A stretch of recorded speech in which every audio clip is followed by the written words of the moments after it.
आज हम क्लास 7 की एक्सरसाइज 7H और 7H का जो एक्सरसाइज है उसमें कह रहा है कि चक्रवर्ती विसर्जन के सूत्र का प्रयोग करके हल करना है।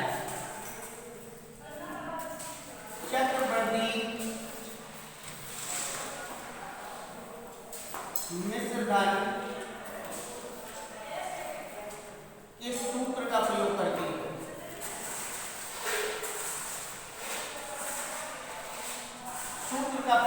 आपको आज हल करना है। तो चक्रवर्ती विसर्जन का सूत्र क्या है? सबसे पहले सूत्र को समझो। E बराबर P1 प्लस R बटे 100 की घात n, ये आपके चक्रवर्ती विसर्जन का सूत्र है। जहां पर E बराबर चक्रवर्ती विसर्जन, P बराबर मूलधन, R बराबर दर और n बराबर समय। तो A बराबर चक्रवर्ती विसर्जन है, P बराबर मूलधन है, R बराबर दर है और n बराबर समय है। ये तो चक्रवर्ती विसर्जन का सूत्र है। तो यहाँ पर चक्रवर्ती विसर्जन बराबर मूलधन 1 प्लस दर बटे 100 की घात समय, ठीक है। लेकिन अगर तुम्हें चक्रवर्ती ब्याज निकालना है तो चक्रवर्ती ब्याज बराबर चक्रवर्ती विसर्जन माइनस मूलधन, यहाँ पे ब्याज निकल आएगा। ए से बी को बता देंगे तो ब्याज निकल आएगा आपका। ये तो आपका फार्मूला हो गया। अब आपको एक्सरसाइज लगानी है। तो पहले सवाल में कह रहा है कि 400 रुपए का 5% वार्षिक ब्याज की दर से 2 वर्ष का चक्रवर्ती विसर्जन ज्ञात कीजिए। 400 रुपए का 5% वार्षिक ब्याज की दर से, तो P बराबर 400 रुपए, R बराबर 5%, N बराबर 2 वर्ष। तो 400 रुपए का 5% वार्षिक ब्याज की दर से 2 वर्ष का चक्रवर्ती विसर्जन ज्ञात करना है। तो A बराबर P1 प्लस R बटे 100 की घात n। तो A बराबर P की जगह पे आ जाएगा 400, 1 प्लस R की जगह पे 5 बटे 100 की घात n, n बराबर है 2। काटो 5 एकम 5, 5 से 100 काटोगे 20। A बराबर 400, 20 एकम 20, तो 20 और 1 हो जाएगा 21, 21 बटे 20 की घात 2। तो A बराबर 400 इंटू 21 बटे 20 इंटू 20, 2 जीरो से 2 जीरो काट दो, 2 दूनी 4, 4 काट दो। A बराबर आ गया 441 रुपए। तो 441 रुपए हमारा चक्रवर्ती विसर्जन आ गया। ये हमारा आंसर आ गया। इसका सवाल नंबर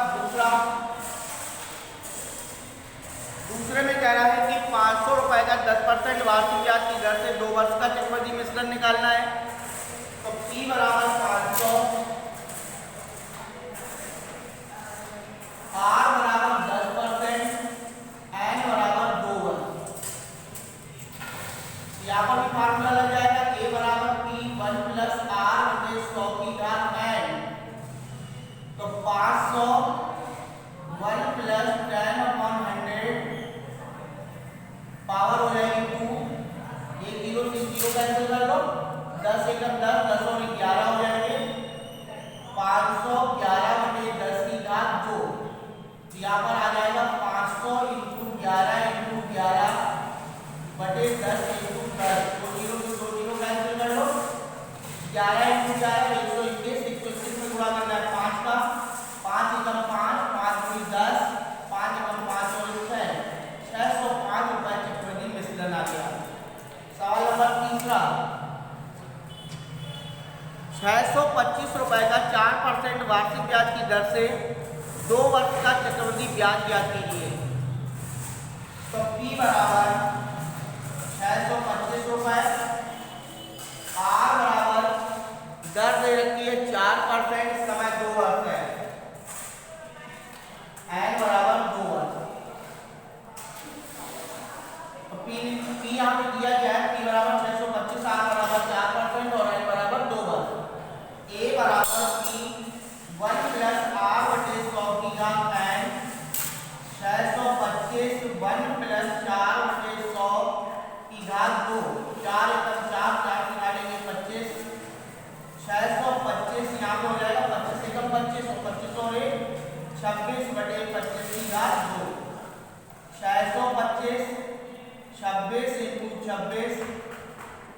25 इंटू 25, 25 से काटोगे 25 आ जाएगा, 25 से 25 काट दो, 26 गुणा 26 करोगे तो ये आ जाएगा 676 रुपए हमारा चक्रवृद्धि मिश्रण आ गया। तो पहले पूछे पीछे सवाल में सब में हमें चक्रवृद्धि मिश्रण निकालना है। तो इसका सवाल नंबर चौथा है, 1000 रुपए का 10% वार्षिक ब्याज की दर से 3 वर्ष का चक्रवृद्धि ब्याज ज्ञात कीजिए। तो सवाल नंबर चौथा, P बराबर 1000, R बराबर 10%, N बराबर 3 वर्ष। और यहाँ पर चक्रवृद्धि मिश्रण नहीं, चक्रवृद्धि ब्याज निकालना है। और चक्रवृद्धि ब्याज जब निकलेगा जब पहले मिश्रण निकलेगा। तो A बराबर P 1 प्लस R बटे 100 की घात N, ये हो जाएगा 1000, 1 प्लस 10 बटे 100 की घात 3, 1 जीरो से जीरो कैंसिल करोगे, ये आ जाएगा 1000, 10 एकम 10 और 11 बटे 10 की घात 3। तो A बराबर 1000 into 11 into 11 into 11, 10 into 10 into 10, 1 2 3 1 2 3 cancel हो गई, 11 11 11 गुणा करोगे बराबर आ जाएगा 1331 रुपए। 1331 रुपए चक्रवृद्धि मिश्रण आ गया। अब निकालना है चक्रवृद्धि ब्याज। तो चक्रवृद्धि ब्याज बराबर चक्रवृद्धि मिश्रण माइनस मूलधन।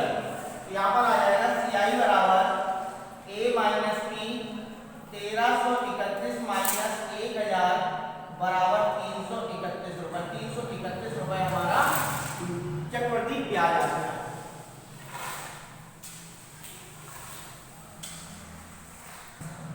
जैसे कि सवाल नंबर तीसरे में केवल मिश्रण निकला है, यहाँ पर चक्रवृद्धि ब्याज पूछा गया तो चक्रवृद्धि ब्याज निकाल सकते हो A माइनस P,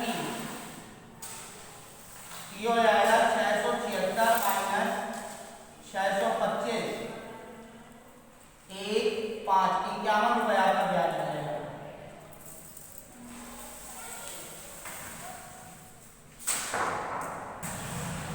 इसके बाद सवाल नंबर 5वां है, कह रहा है कि 16,000 रुपए का 5% वार्षिक ब्याज की दर से 3 वर्ष का चक्रवृद्धि ब्याज ज्ञात कीजिए। 16,000 रुपए का 5%, P बराबर 16,000, R बराबर 5%, N बराबर 3 वर्ष, यानी 5% दर दे रखी है, 3 वर्ष का समय दिया है और मूलधन आपके पास 16,000 रुपए है। फार्मूला लगाएंगे A बराबर P1 प्लस R बटे 100 की घात N, ये हो जाएगा 16,000,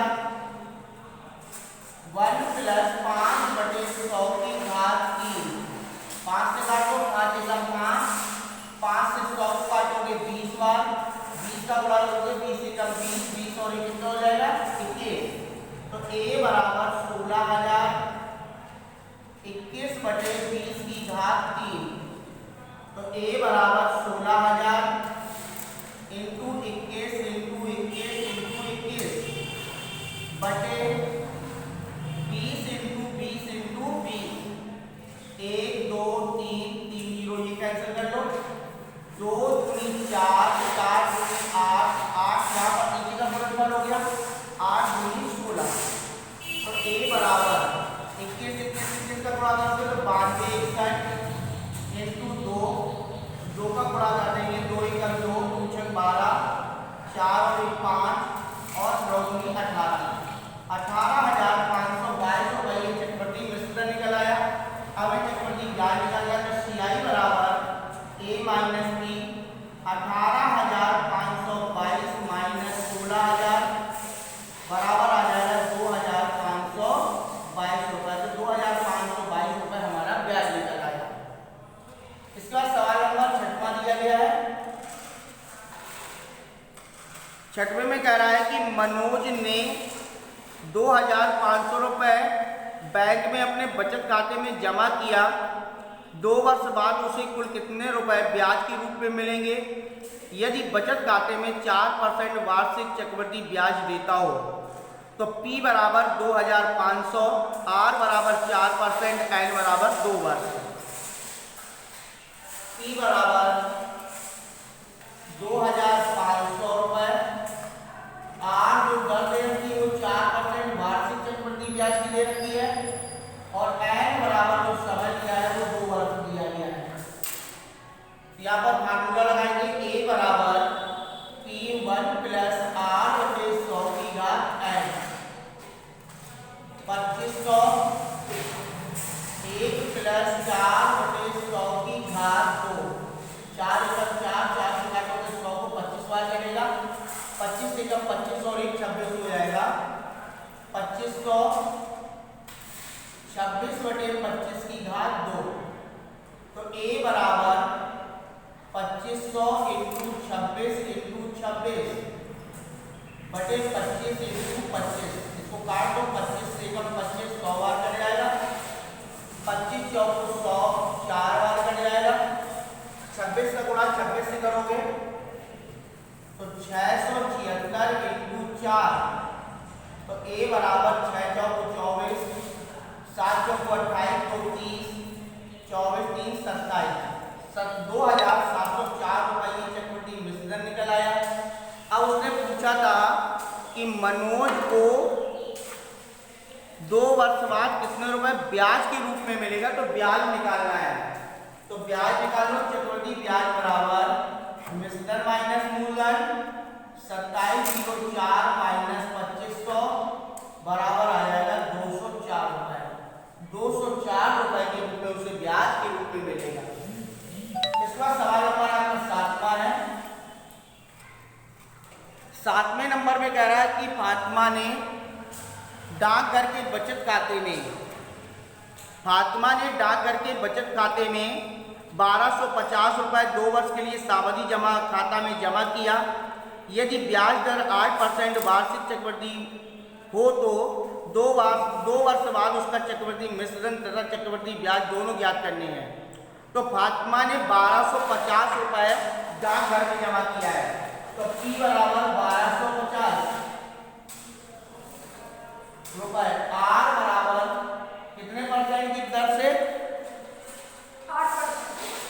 8% की दर से, और यहाँ पर 2 वर्ष के लिए जमा किया है।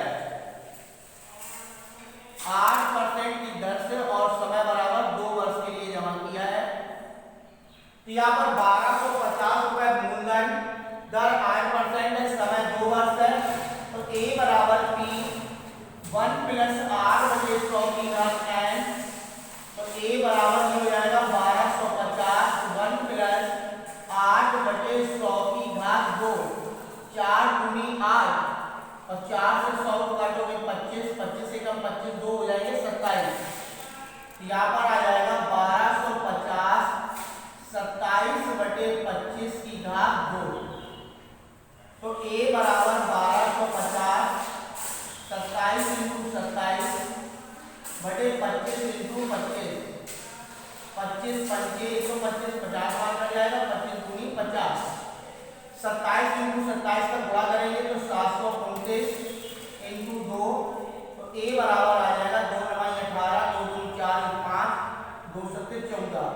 यानी बैंक उससे डाकघर से फातिमा को 1458 रुपए मिलेंगे टोटल।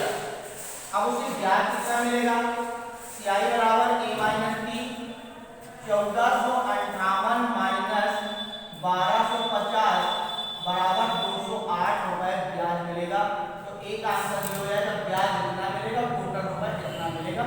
ये दोनों आंसर आ जाएंगे।